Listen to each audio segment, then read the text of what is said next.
Raining Cats and Dogs, Part 1. While it's easy to see the literal in what appears to be obvious, it is the hidden from view we are oblivious to discern, and all one must do to the obvious is insert the lie, L-I. It is about shifting our perspectives into the prose se, for himself, herself, itself, and allegorical realms that peels back the apocalypse for the true revelations to be seen. Very few will seek to look deeper into the real meanings of words and prefer to take it at face value, the words of others that did the same before them. It is easiest to perpetuate a lie if it doesn't feel like one, and not one of our creations. We have two roads here, two choices, and that is to be willfully seeking knowledge and willfully seeking ignorance. While some may argue, ego, that being ignorant is not a willful act, any choice made is one done with intent. Any act of knowing ever experienced proves this out, that ignorance must be chosen in the same light as knowledge, since they are both equal and opposite, where neither will or can exist without the other, as its perfect mirror. Ignorance is simply knowing better and not doing so. We have spent lifetimes looking at everything based upon the conditioning of someone else's thoughts and intentions. We have continuously allowed our own pure canvases we arrive in this realm with to be painted on by others. It has been quite truthfully said that the bigger the lie, the easier it is to convince others, and this has been played out on the grandest of scales. The intent of the lie always remains the same, and that is to divide and conquer, nothing more. As long as you can keep people polarized, you can keep them hating, fearful, and most importantly, controlled. It's quite an easy trick, but alas, this one-trick pony is exposed, and it is only up to us to choose the insanity of this world's creations, or decide that there is something a little saner to our tastes. Where was it? Yeah, the insanity of this place is easy to spot unless a planet filled with war, starvation, hate, lust, greed, murder, raping, etc. is to your liking. And if so, then you are a psychopath, pure and simple. What we are dealing with here as the illusion is simply an allegory of the greatest magnitude, if you can see it. The illusion is not that difficult to see, but one must shift positions 180 degrees to find its center. If the term "let's go shoot the bull" is to be taken literally, there would be a lot of angry farmers and a lot of dead bulls. If one was to accept everything literally, then this planet would be an even bigger mess than it is, with many spilling the beans, pissing their lives away, eating crows, roast pigeons on stools, etc. That is the true nature of the litter all. When one begins to have eyes to see and ears to hear, this world becomes a vastly larger panorama and a lot less Homer Simpson-led. There is great responsibility in truth, and why so few will ever seek it out on any grand scale. It is much easier to ignore the root of ignorance than it is to know and be responsible for that knowing. In a world adrift in ignorance, the ones that seek truth are the standouts in the crowd, where not being with the in-crowd of ignorance is cruel. Gratefully, the day of the ignoramus is over, and the light of truth is blinding the fools and thieves of this realm. It has been raining cats and dogs for too long. Allegorically, cats have been seen as feminine and dogs as masculine, and likely why men love their pussies doggy style. Cats have always been perceived as the divine feminine, and the dog as the faithful masculine protector, regardless of the gender of either creation. One sees the patriarchal rulership of Rome as merely being a transplant of the pharaohs of Egypt, which they are. The allegorical fear of cats the ancient Egyptians had for cats falls nicely into view. All the clues are there if we take a second look at everything. Literally looking at everything will have you seeing only half of what is being shown, at the very least. Of course, some things are much easier to discern as allegories or metaphors, and I refer to them as kindergarten starter kits. The previously mentioned allegories are of this nature and very easy to see. An allegory is simply an analogy or a comparison put in a story or dark saying form, so that regardless of the language or the time it is used, the meaning remains untarnished with perpetual change. Shakespearean terms like biting one's thumb and then spitting afterwards is an old reference way of saying to suck the thumb biter's cock. I prefer to use intense allegories to get the point driven home. You will find this reference in Romeo and Juliet in the first act. A rose by any other name is still a rose eloquently means that no matter how many coats of paint you put on a piece of dog shit, means it is still a piece of dog shit. The title of this essay means that duality of this realm has been conquering us for too long, where one aspect of creation is made to fear and be controlled by another aspect. In this case, the divine masculine, the prodigal son, has been trying to control creation itself and has been redirecting our free will in ignorance, consent, and choice. This is where the line, "and God created man in our image," leaves a great many questions, as in, who is the our and who is the God? Alas, all the world's a stage, and the play we're in is all allegorical, and is the literal shadow of creation on the other side of the looking glass, Alice. Everything you see, read, and experience is that reflection, but many have been taught to look away and miss the less than obvious. The road back, however, is getting clearer by the instant. In each aspect of our physical being, be it perceived female or male, we are complete, although convinced that we are separate from the other. We have been told and controlled into this perceived division most carefully, where our very energetic essence has been split in two and polarized. The truth is, we are both magnetic and electric, when one finally grasps the notion that all things are just energy, nothing more and nothing less. The magnetic void of creation is the divine feminine, and the electric intent of creating is the masculine drive. This has been portrayed in countless ways and is everywhere, whether it's the phallic penis of the obelisk or the Vesca Pisces it stands in. As an example of some some word or sigil trickery, the word stir or star is referencing the divine feminine. What did you think Star Wars was about anyway? Inasmuch as the star is also the sun, what part of being both male and female energies did you miss? This whole realm is about controlling the divine feminine void of creation by a male energy gone way out of balance, and religion was the grand lie of them all. Why are people shocked when priests, ministers, and rabbis are shown to be mutilators and rapists of young male children? That's not to say that girls aren't treated the same, just that there is a preference to defile or defile. You can see Delphi in there as well. Defile the male. Yes, every word matters, and every word is a clue, some more than others only. The medical profession and religion will tell you all kinds of lies to convince parents to circumcise male children, and point to the trap of the literal physical nonsense, but they won't tell you that the removal of the foreskin is the physical aspect of the male, that is the inner and outer labia, and the symbolic allegory of the divine feminine being removed. There are many physical reasons beyond this, such as keeping the illusion of an erect penis on the male from birth, and to keep them sex-driven and thus expelling the fluids from the spine and brain to keep them from ever waking up, as they spill their seed every chance they get. While this is not true of all males, it certainly explains the sheer volume of porn stores in the Western world. To add insult to injury, the schooling systems teach absolute garbage to the masses, while the chosen intellects are bought off and enter into the controller's realms and taught an entirely different version of reality. In short, the penis foreskin is the physical allegory of the divine feminine shorn from that being. I have long spoken of the word register, and this was the biggest allegory to date for me. I see it everywhere now, and I do mean everywhere. The word register means to rule the divine feminine creative essence, regis, stir. When we register anything, we have willfully given up our divine feminine for another to use to their fancies. This is an ethereal concept, so don't get stuck in the physical illusion about this. Physical is the creation, not the creator. What is physical is past tense, as in created, after the fact of being created. Seeing allegories is simple, not easy, and it requires a rewiring of your perspective, the one that has not been yours for a very long time. These are the true eyes to see, coupled with the true ears to hear. Once that is accomplished, then you have the in voice to ask, and ye shall receive. It begins with the ceasing of worshipping things outside of ourselves, outside of creation herself. Each and every one of us has our own piece of the puzzle, our own purpose, and our things that will resonate the truths we need and seek to find. Once you begin to see your own purpose, things become crystal clear.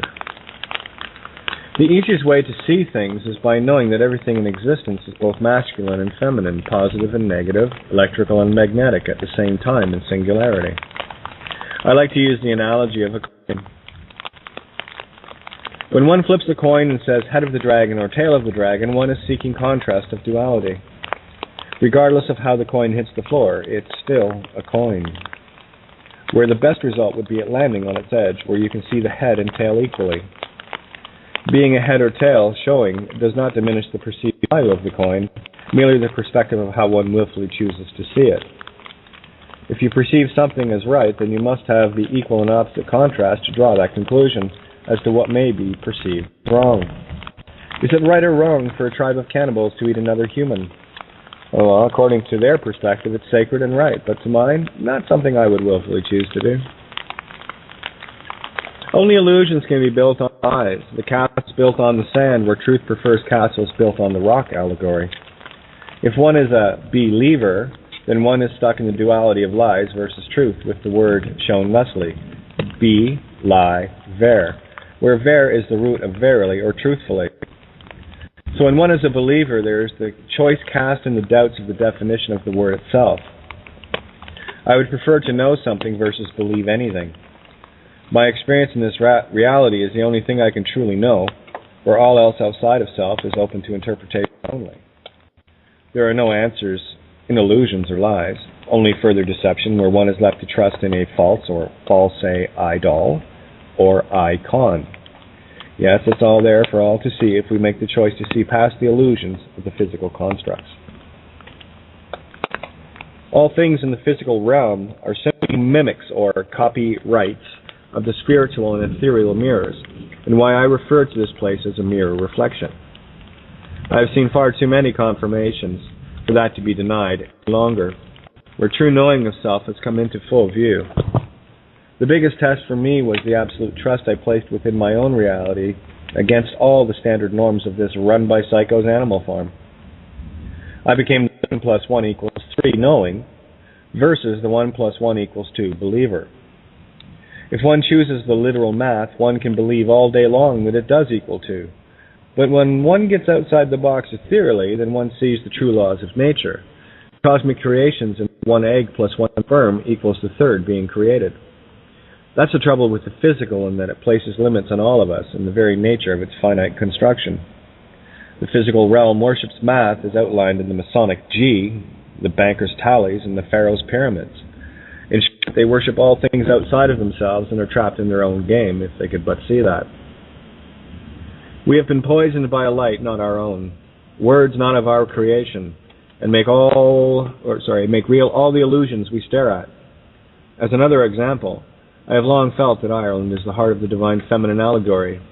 I have pored through countless articles, tomes, essays, and books regarding this, pondering, but it didn't take long to piece a few of them together. Even the shape of Ireland herself is resembling the heart. A real one, by the way. She has 4 ventricles, or provinces, and her troubles were in the upper right ventricle called Ulster. Let's look at the other 3. Munster, Leinster, and Connaught, or Munster, Leinster, and Connaught. You got to play with these things.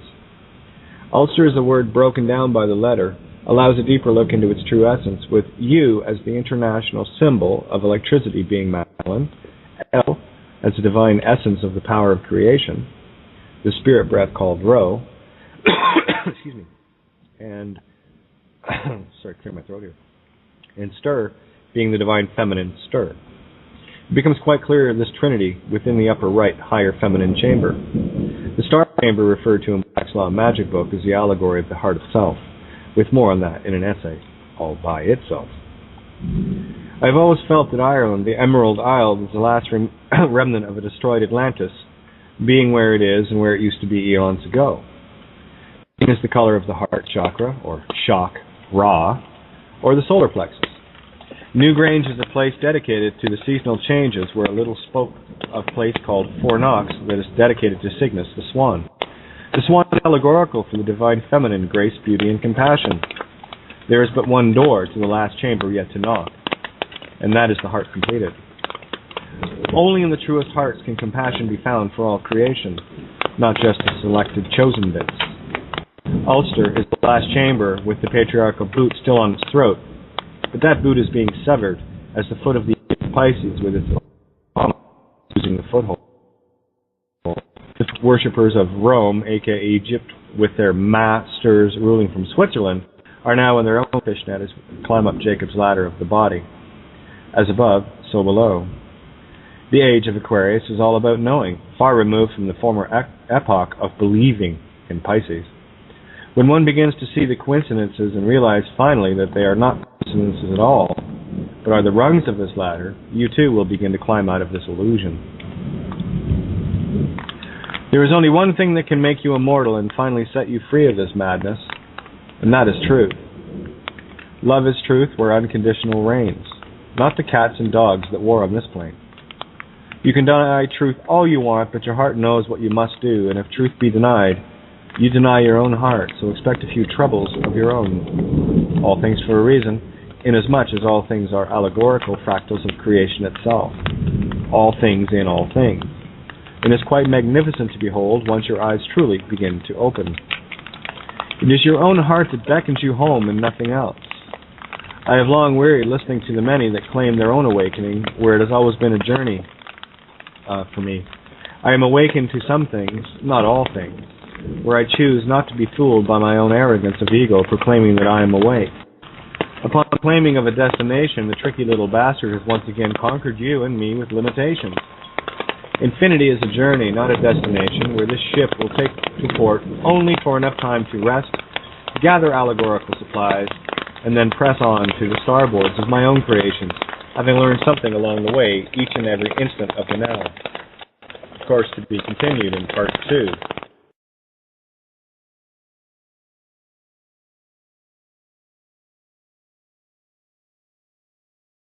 Is to your liking, and if so, then you are a psychopath, pure and simple.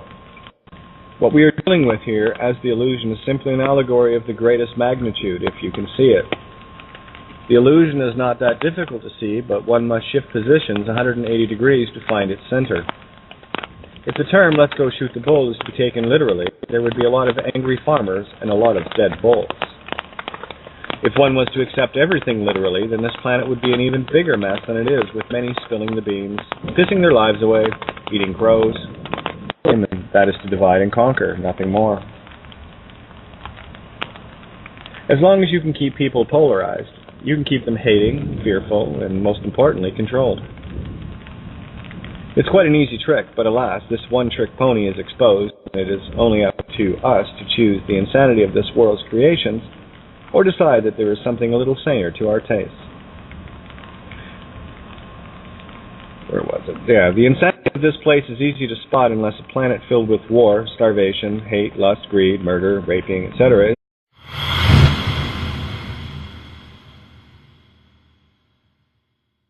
Raining cats and dogs.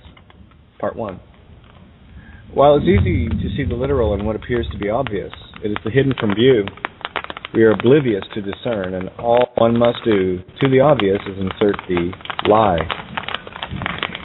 L-I. It is about shifting our perspectives into the prose se, for himself, herself, itself, and allegorical realms that peels back the apocalypse for the true revelations to be seen. Equal and opposite, where neither will or can exist without the other as its perfect mirror.